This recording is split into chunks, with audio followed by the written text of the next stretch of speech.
Morning, guys. Welcome to Coffee Chat. Well, guys, as you can tell, my neighbor is back at it, building up his pool there. And so there's going to be some noise. What can you do? Hopefully, it won't be too bad. Well, guys, the world truly is upside down. I was reading two articles this morning, both of them having to do with Holland. And in the first one, it is the Holland government that's going after these farmers, and some of them are generational farmers. Like they've had these farms in the family for generations. And they're wanting to cut down on nitrogen, ammonia emissions, and on, whatever studies they're using to say that this has now become such a major problem for them. But you know what it is? It's the whole EU and all their policies. Well, needless to say, they're going after these farmers.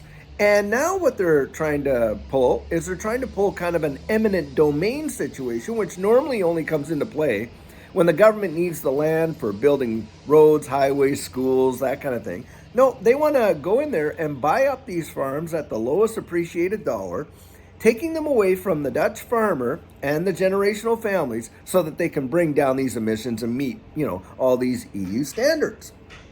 And to me,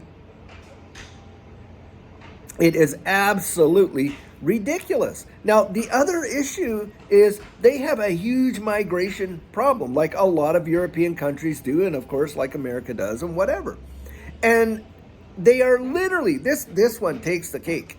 They are taking these migrants, these illegal migrants, and they're housing them in luxury cruise liners, giving them the 5-star treatment, meals and everything. So much so that some of these migrants have posted these TikTok videos that have gone absolutely viral, and it's creating a massive outrage, and so it should. Because look, they're going after these folks that have supported the country and have generationally, been a part of the infrastructure of this nation, helping it to build its wealth and whatnot and that type of thing.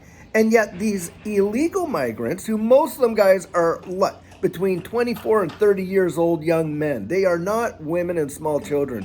That is a bunch of hogwash, or elderly folks trying to flee oppression and whatever. There might be a few in there, but the majority of them are just migrant young men that are wanting to just kind of profit on the situation, the instability, and hopefully, are able to get to a place where they can have, better opportunities. Now, look, I have no issue with someone wanting to have better opportunities, but I do support the law. I myself am an immigrant. I immigrated to this country in the United States, and I went through the legal process to do that. And there were a lot of vetting, a lot of hoops, a lot of this, and a lot of fees. But I went that route because I believe in that process. Not that, I should say it another way, not that the process can't be amended to become more accommodating. It certainly could.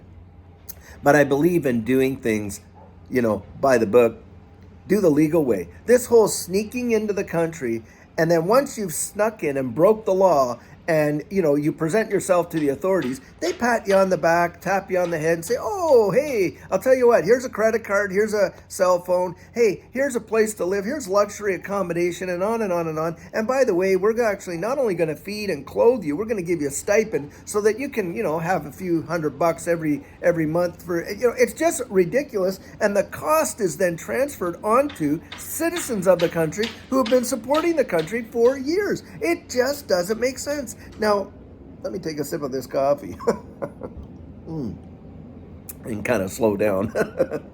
But it does not make sense. And then on top of that, guys, this is what you got. You have got a situation coming this fall.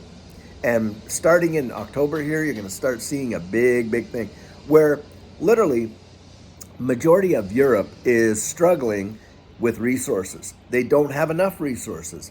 And yet they've got this massive migration issue. The UK is suffering big time with it. You see it all over Europe. It is unbelievable. And like I said, these are not people fleeing oppression. These are young men, majority of them, that are just, it's an economic migration. That is exactly what's going on.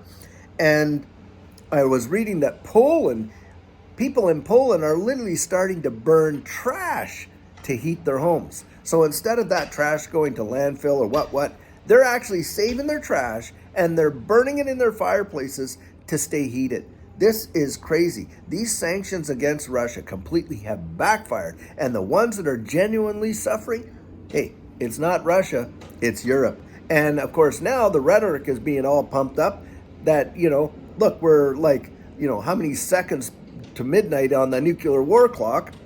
And America is out there, last one article I read, spent $250 million getting a bunch of iodine tablets and anti-radiation pills. It's just nuts. I really think that we need some referendums. We need some referendums to kind of rein a lot of these politicians in. And thank God for Italy. Boy, Italy really surprised us all, I think, with the election of this amazing conservative woman to I think, their president. I think that's what Italy has president. But needless to say, boy, she is tough. She's not, she's no Liz Truss, that's for sure. Anyway, she's actually standing up there for Italians and saying, hey, this is how it is here. We're not going along with all this. The EU can stuff themselves with all their plans, because really what the EU is trying to do is cripple these nations to the point where there is very little opportunity for resistance. That's at least what I see.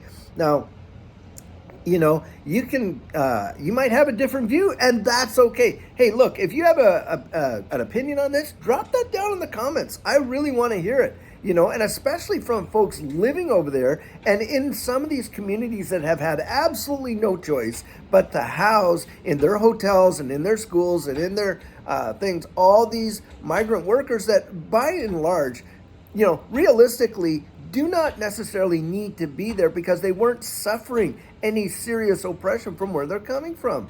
And look, I don't want to come on as someone who is really, and be anti-migration, because I'm really not. I support immigration.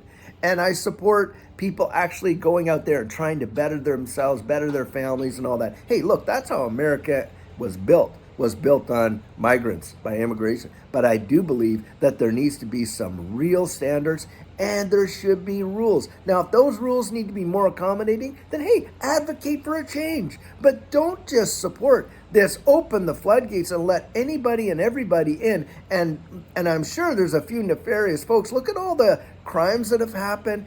People, women, girls and women that have been raped, and people that have been stabbed and on from a lot of migrants that they have not been properly vetted, and I'm not painting all of them with the same brush. A lot of them are truly there to literally better their lives, and I get it, but we have to do it much better, guys. It has to be better than what it is, because you cannot do this, and literally they're going to break the backbone of Europe if they allow this to continue. And this nonsense where you're literally, trashing your native citizens and right under their nose exalting people that have broken your national laws and crossing your borders illegally, and you literally reward that while you crush these over here. Now, hey guys, this is how I see it, and look, like I said, drop your comments down in there of how you see it, and really like to hear that. Well, it's Friday, and you know what that means? We got a video coming out later this afternoon, and then we take a break for the weekend. And guys, weekends are for friends and family, and hopefully you get an opportunity to spend time with yours. So until this afternoon, I hope you have a great day and take care.